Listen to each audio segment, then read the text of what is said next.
Hello, intrepid listener. This is Dr. John Schinnerer back with another episode of Love Isn't Enough podcast. And I'm here with my beautiful and wise partner, Joree Rose. And we are here today to talk about the other four horsemen of the apocalypse, a la John Gottman. And so last week we covered, let's see, criticism and defensiveness. And this week we're covering contempt and stonewalling. So if you haven't listened to last week, I highly encourage you to go check that out. But maybe before we jump into contempt and stonewalling, we can give a little brief reintroduction to the challenges of criticism and defensiveness. I can't get all of them straight in my I head know right now. they're out of order. We can give just a little brief overview of criticism and defensiveness in case you didn't listen to last week before we jump into the last two. Do you want to give us a start on those? Sure. Criticism is when you attack your partner's whole being verbally. So instead of saying something about how come you didn't empty the dishwasher like you said you were going to be, it's you're so lazy.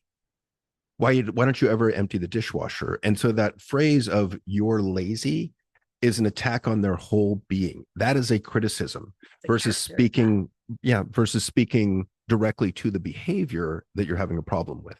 I was kind of chuckling to myself as you gave that example, A, because I knew that was going to be the example you gave.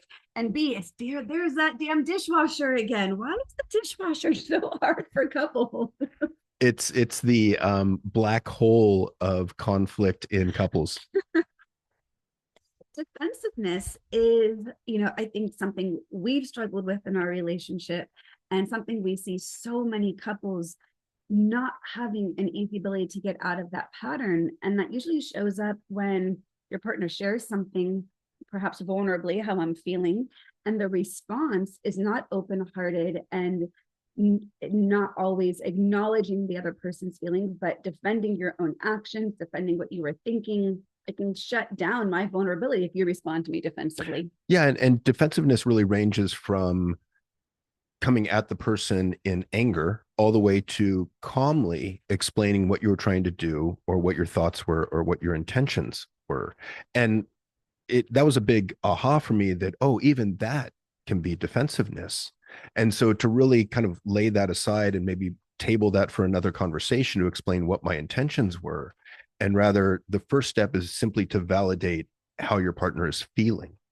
One of my favorite phrases you've gotten so good at, and thank you, by the way, is when you can respond to me with a simple, thank you for sharing. Mm-hmm.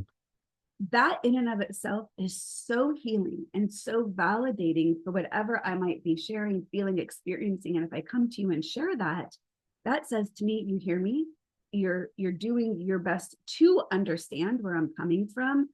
And like you said, and I love the phrase you always use as the difference between an excuse and an explanation.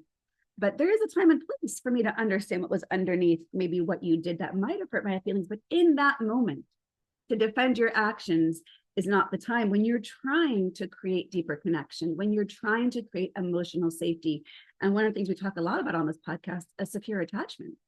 Yeah, and I think the first step whenever your partner is angry is always, or upset or sad or whatever they're feeling, is always to validate how they're feeling so you can demonstrate to them that you're hearing them, that you're feeling them, that their emotions matter. So I'm always trying to read between the lines to figure out what is Joree feeling right now so that I can speak to that rather than explain myself, defend myself. And it just doesn't work as well to do that first. Usually you get stuck in who's right. If you defend yourself first, or who's hurt more. Yeah. And we see that as a lot in patterns. And again, something that we've been working on that in our own relationship. And the reason all this matters, today we're going to go into the contempt and stonewalling as the other two patterns that the Gottmans find. And they call these the four horsemen of the apocalypse, because when these four experiences or patterns are consistently present in a couple, they are accurate predictors for the Gottman's research of divorce. Yeah, or breakup. You're right. And to be able to identify these four things in your own relationship, as I always say, you can't change what you're not aware of. So we're hoping that this episode gives you insight with self-compassion, ideally not with a lot of self-judgment or judgment on your partner, because the goal here is to learn, to grow, to be open-minded so that you can work on changing these patterns. And we're the first to say, some of these are fucking hard to get out of. And I think we've done an incredible job I think we've done practicing. really well. And it's taken us some practice. It's taken us some time. And they didn't all come at once either. No. And depending on mood or sleep or our own stuff going on, it might be harder to engage in some of these. And that's okay too. The ideal thing is to identify, where am I getting stuck right now? And what could I do to step towards or turn towards my partner so that they feel more safe coming to me in vulnerability, in expressing themselves, and in sharing what they need from me. So let's move to contempt. Let's Okay. start there. How do you define contempt for your clients? Disgust, looking down upon, having a one-upsman, I'm better than. I really see this a lot, in which that experience of disgust comes up. And I think it's a result of an accumulation of resentments built over time that makes it really hard to see through anything other than a negative lens. Yeah, I'm on the same page. I would define it as anger mixed with judgment or disgust, where you feel you're in a one-up position. You feel you're better than, smarter than, wiser than your partner. And so you're looking down at them thinking, I know better than you. You should listen to me. And disgust is a big part of that. And this power dynamic is never going to lend itself towards feeling safe and secure if you're feeling better than your partner, or that your partner is unworthy or incapable of being with you in relationship, or incapable of being open to even learning these tools. That can lead to contempt. I can't even believe you're not even, seeing the pattern going on here. How could you? It shows up, I think, in very subtle ways, and also can be in very explicit ways.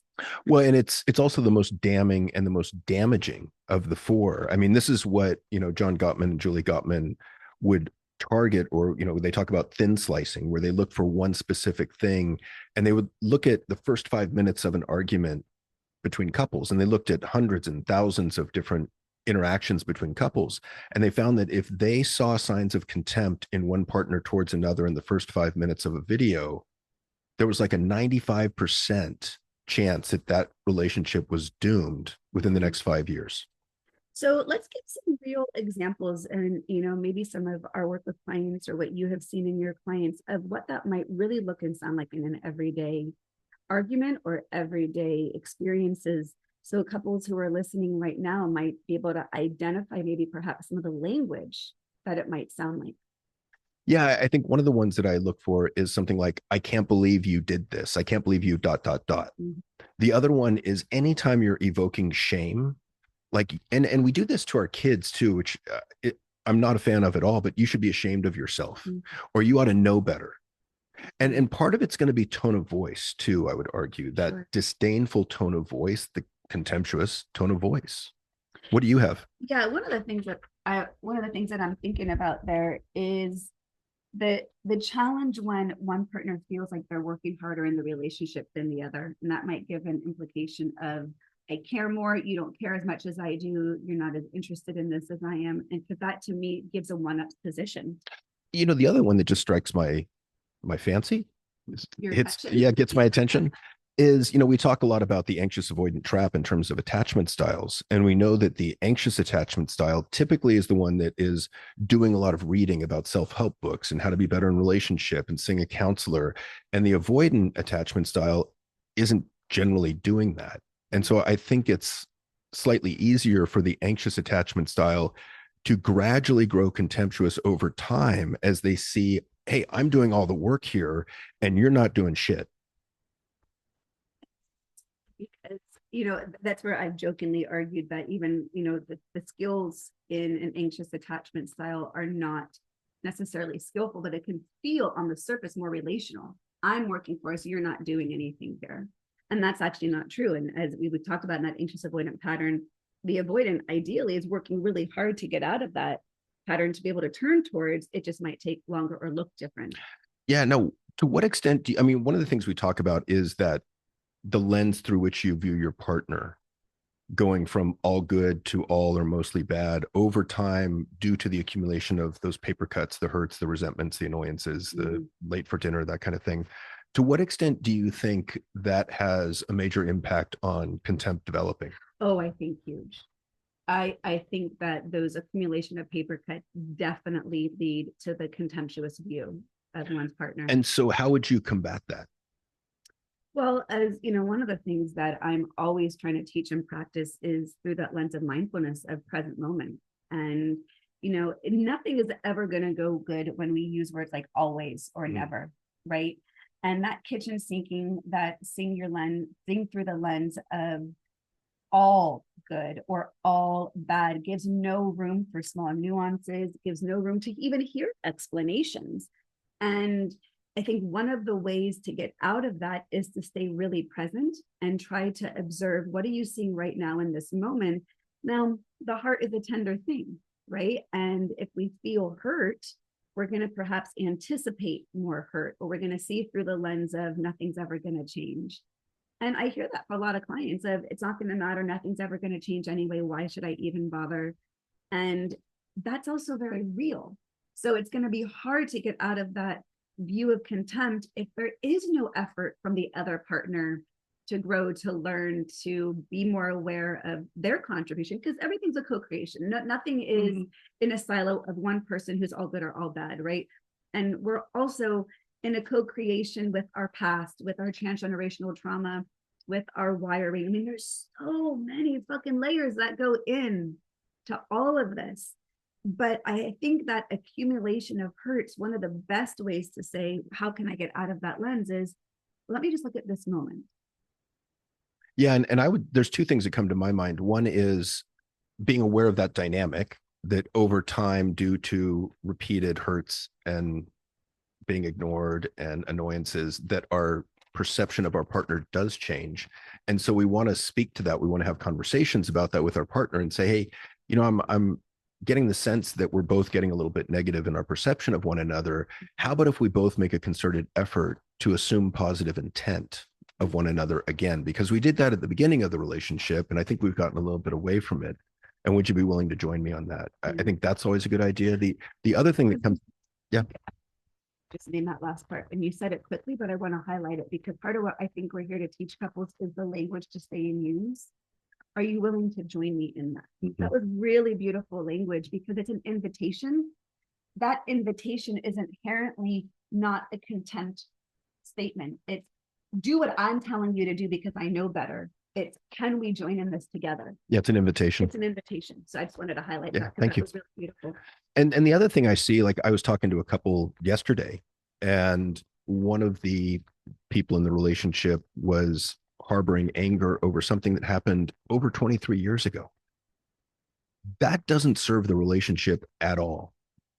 And I think it's one of the biggest things that leads to contempt is this holding on to grudges long term. Like something bad happened at the beginning of the relationship or a couple of years in, and we don't let go of it. And so to me, learning how to practice forgiveness as a skill is a huge tool that we need to learn and practice on the daily. I just had this thought of looking at how these horsemen play together.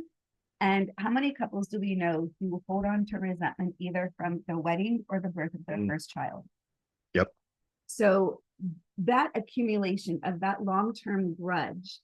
Now, here's where the criticism and the defensiveness comes up that continues to lead to contempt is if, let's say, I'm holding on to something from the birth of my first child. Now, we don't have children, biological children together, so this is not an example at all about you and I, but I've seen this many times. If I were to come to you and say, I can't believe you did not respect my boundary when I was giving birth. If the partner says something like, I can't believe you're still talking about that. That's defense and criticism tied together in that one statement, which can then lead to that first partner, me in this example, saying, yep, he's never going to be willing to even be open to seeing it, because as soon as I bring up something that I'm trying to let go of, if it's met with that defensiveness, how often, and we used to get stuck in this part, like, really, we're talking about this again? That's a criticism to my need or desire to want to repair. It's, I'm fine with it, why aren't you? Which actually can also be a contemptuous response. Because the implication is you should be fine with it. You should be fine with it. Defensiveness of, we dealt with this, why are we going back to this again? I don't want to deal with this. And, I love what our therapist, Charlie and Linda Bloom, had said, if I'm not resolved, or complete, we are not complete. Mm-hmm. And that's the lens to get out of these horsemen, is to understand we are a team. We are ideally in service of wanting our partner to feel good. But that defensiveness, that criticism is, I'm uncomfortable. I don't want to go there. Well, and the defensiveness is about, I want to show that I'm right. Mm-hmm. And I think it was a big mindset shift for me to realize it's not about being right in a relationship. It's about, where is my partner emotionally and how can I best support them in their emotions? And this idea of continuing to not build resentment requires ongoing work to check in with each other. And I mean, you and I all the time, I think, we're so dedicated to the health of this relationship. We prioritize emotional safety, security, and we talk quite frequently and open about where are we at, how are we doing, making sure that there's no those small paper cuts or even big ones from the past coming to the surface. And that can be really hard for many couples, because the more you go and check in, the more the fear there is of rocking the boat, of, oh shit, what if there is a resentment that's building? Am I capable of talking through that right now in this moment? There's one other facet of contempt that I want to bring up. And I think one of the things we talk about is this trigger about us right now in the present moment? Is it about a past relationship perhaps, or is it about childhood? And one of the things I've seen with couples that we work with is that there's a wound that happened in a prior relationship. Say someone got cheated on by their husband, right? And so then this woman gets divorced and then gets into a new relationship. And now I would argue that there is a hurt there, which often gets overgeneralized to, I can't trust men, something like that, right? And then that bleeds over into how she perceives her current husband, mm-hmm. and contempt can start from that as well. And I think that's something to be aware of. And again, it goes back to, have you dealt with your past trauma? Have you dealt with that past? Have you put it to bed? Does it trigger you when it comes up still? Well, and depending on the root and the depth of that trauma, I think at times it may always come up again. It's never 100% put to rest. I think about some of my wounds that I know stem from my early childhood, that even when you are not activating it, there are times that I can still perceive that wound of mine is present. Mm-hmm. And that's hard. Well, and we need to have awareness of that internally. That's all about self-awareness, I would argue. And the freedom to talk about it without defensiveness, right. Without the criticism. Anything more you want to say on contempt? It's damaging. Yeah, there's more, but I think that's good for now. Yeah, it's really, really a damaging communication style, belief system lens to work through. And if you're listening to this and you're like, oh shit, I do that. Well, let's just talk through what someone might be able to do if they recognize they are having contempt for their partner. How can they begin to get out of that? Well, as I said, I think forgiveness is a big first step, and learning how to let go of past hurts, past angers, and kind of settle the waters there emotionally. I think the other thing that just crossed my mind is, I could even argue that constant lecturing of another person is contemptuous, because it's, I believe I know better than you, and you should do as I say because I'm smarter than you. And so that's an interesting one too, just to be aware of, how much am I lecturing other people? How much do I think I know better than others? That puts them in that one's up position. Yeah. Yeah. And the last thing I want to say with the contempt piece is, in addition to the awareness, where can we enter into compassion? Compassion for the other and compassion for self. Compassion for the other is, what might be going on for your partner, for the other person, in which they are showing up the way they are right now. Can I have some grace around, maybe if it's a mood, if it's an experience that was recently had, poor sleep, irritability, death in the family. Right? I mean, there's so many factors. And I think grace and compassion often go out the window when we are in that contemptuous place. Mm-hmm. And the contempt isn't just about the other partner changing their behaviors. It's about you being open to shifting. How can I see them? And I've worked with women who recognize that they're having contempt for their partner. We know in research that couples often wait at least 6 years to get into therapy. And at that point, they're not even open to getting rid of the contempt. They're looking to just get out of the relationship. And that's okay too. But it is one of those root markers to really be aware of. Yeah. All right. So you want to turn the page and move on to stonewalling? Stonewalling. This is one I really excelled in. This is my go-to. I fucking hate for stonewalling. several years, many years, in fact, most of my life. And what would happen for me is stonewalling is basically withdrawing from the conversation unilaterally. So it's shutting down the conversation. You withdraw from communication. Emotionally, you go away. You could physically go away. But basically, I think for most of us that stonewall, it's about being flooded emotionally, and we can't deal with it anymore. And so internally, the rationalization is, oh, well, I'm just going to shut down. I'm going to stop talking because I'm getting angry and I don't want to say anything that's going to hurt my partner. So internally, it's well rationalized. Rational. Yeah. And to some degree, it could feel loving. Yeah. Well, and then I realized, oh shit, like, yes, I'm doing that. And simultaneously, I'm also stonewalling, which we know is one of the four horsemen. And as soon as I had that realization, I was like, oh shit, I gotta address this. I so appreciate your work around that. I think, for the past few years that we've been really healing and growing in our relationship to truly be the best partners we can be for each other, given who we knew each other to be. What was so hard for me when you would do that stonewalling was it activated my deepest core fear and wound, which was abandonment. And this was kind of the crux of our anxious avoidant dance we would get stuck in, that my need for connection, especially during conflict, was in contrast to your need to self-protect during conflict. And no one's wrong there.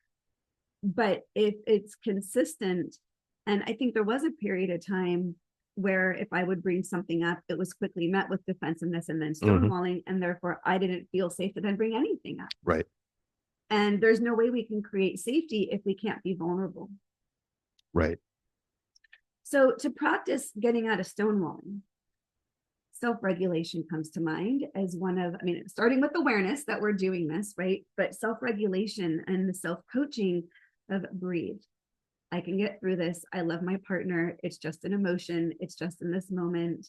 I don't have to leave physically, but maybe I can ask for a few moments of time. And we do know in the Gottman's research that taking a break is one of the best ways to get through, especially an argument, so that we can regulate and come back without these behaviors taking over. Yeah. And it's interesting because we tried that strategy and it didn't work for us. I got to the point where I could say, I need a timeout. I'll be back. Like, I just need to calm down. And it didn't work. And that because my anxiety was too high in those moments. Yeah, we figured out that it was because not only was it an anxious attachment style you were dealing with, there was also trauma on top of that. And so once I realized that it was an anxious attachment style squared, I was like, oh crap, like I've got to put Joree's emotions first, at least at times. And I don't think I had done that before. I think when I was in the midst of an argument or disagreement, my own emotions were so powerful that I would get overwhelmed by my own stuff and couldn't look outside myself. And that self-awareness is really hard when you are flooded. So, part of the self-awareness practice is to practice these skills when you are not flooded, so you can build the foundation, understand what it means to self-regulate, so you can access them when you do begin to get flooded. And I think, as always, awareness is the first step. So just being aware of the fact that I do stonewall, and then being aware of I'm stonewalling while I'm stonewalling in the present moment. Like, oh shit, I'm stonewalling right now. I need to really work on that and address that right now. And so one of the things could be timeout. It could be deep breathing. It could be, self-soothing, relax, you're okay, you're safe. But the other thing I did to get out of that stonewalling was deal with my own shame, which was coming up in these disagreements. Because I realized there was times when I would go to thoughts like, I guess I'm just no good in this relationship thing, or she'd be better off without me, which is shame in the sense of it was a belief that I was unworthy of love, connection, and belonging. And so to do that, I had to do some internal family systems work with, kind of the 4 or 5-year-old John, and get him to let go of that role of protecting us with shame. And I'm happy for you to correct me if this is not your experience of me, but I think for me, I would say one of the strongest ones I would get stuck in with this was defensiveness. And would you agree that? Yeah. Yeah, I think that's where, and the hardest part for me of getting stuck in defensiveness, I couldn't see it. And that's part of the problem with all of these horsemen. And when we're so in it, we can't see it. And then to have it pointed out only magnifies it. And you get more defensive. Right. About your defensiveness. I was certainly ironic. Defensiveness. And I think for me, what was coming up in my defensiveness was such an absolute fear of abandonment, of being told I was too much. And I felt the need to always explain myself without honoring what you were actually feeling. Yeah. And I think one of the ways I would describe that, or try to describe it to you, was it felt to me like your thinking was rigid. Like there wasn't any room to look at this. There wasn't any room to think differently. And so that might be another way for you, the listener, to think about this. Yep. Because I'm a big fan of cognitive flexibility or flexible thinking. And it's a hallmark of mental health. And the more rigid we get in our thinking, the more trouble we have in life and in relationship. Right. Both got stuck in that. Oh, that yeah. Was hard. And our desire to truly break the patterns, knowing I don't want to not be in this relationship, was worth it for us. And it begs an interesting question of, well, what if I'm not convinced my partner is worth it to work on these things? Well, you might as well practice, because the next relationship, I guarantee, if you don't have awareness and begin to heal these patterns, it's going to repeat. And, I loved what Julie Manano, who on Instagram is The Secure Relationship, and her book recently came out in the past year, Secure Love. She talks about identifying the pattern as the enemy versus the partner as the enemy. And I think that is a really, really key way to go in breaking out of these horsemen, to identify with neutral language, something along the line of, oh, look, here's that pattern again. Because if we say to, there you go again, that's going to lead to defensiveness. That comes from a place of contempt, right? We got to be really, really mindful of the language in which we're naming it. So I invite you, to have you and your partner think of some neutral language that might begin to identify, oh, look, there we are. And the other two games in her book that I really appreciate, one is Who's Right? Are we playing the game Who's Right? Which is pretty much inevitable if you're in an argument. I'm trying to prove I'm right and you're wrong, which gets us nowhere. And the other one is Who's Hurting More? And we mentioned this earlier, but I really like that idea of, we're both in an argument trying to desperately to prove that I am hurting more, and therefore you should say you're sorry first. And if we can switch that lens to compassion, to, oh, yeah, my partner's hurting a lot right now too. Can I just listen to how she's feeling? Can I be curious about how they're doing? That's a great way to go. One of our favorite questions that we ask each other whenever stuff like this comes up is, how can I best support you right now? And that is a beautiful non-defensive response. It says, I hear you, I see you, I acknowledge you. And part of the challenge I see couples getting stuck in is, when these things come up, is they don't actually know what to do in that moment. And they fumble, and then they default to the old patterns, and then they were back in the spiral of reactivity again. And now it's like, we're never going to get out of this. But we're looking for ways to interrupt it in the moment, so we can get a little bit more regulated, then we can come back to point of connection. And if you don't know what to say, you know what, Liv, I'm not really sure what to say right now. That's like a great response. That's non-defensive. That is compassionate. That's aware of, I'm trying to help, I'm trying to support. I don't even know what that looks like. What is it that you might need right now? And then be willing to step towards your partner and what they need. But if we have too much contempt, we're gonna be like, fuck you, I'm not stepping towards you. Yeah. Well, that's what that's gonna sound like. So those are the four horsemen of the apocalypse to be keenly aware of: criticism, contempt, defensiveness, and stonewalling. And if you have any one of those, I would put it at the top of the list as the issue to work on to improve your relationship. And we will continue to have more episodes in talking about the how, because it all starts with the awareness, but the execution is not always easy. And if you're wanting to learn more in the how, one of the best tools that John and I have, aside from our individual work that we do with couples, is our year-long masterclass series. This is where we've addressed 12 key areas that we see most causing disconnection and an inability to really feel safe and secure in their relationship. So you can go to the link in the show notes, check out the masterclass series. Even if you want to sign up for just one that seems to spark your fancy, or sign up for the whole year, no matter what point of the year you sign up, you get all the backlog of the classes for lifetime access. And that is it for this episode of Love Isn't Enough. Thank you so much for your time and attention and growth mindset as far as your relationship goes. And if this resonated, please, we would be so grateful if you were to give this episode a rating, a review, or share it with someone who you think might need to hear it today. That would be awesome. Thank you guys so much.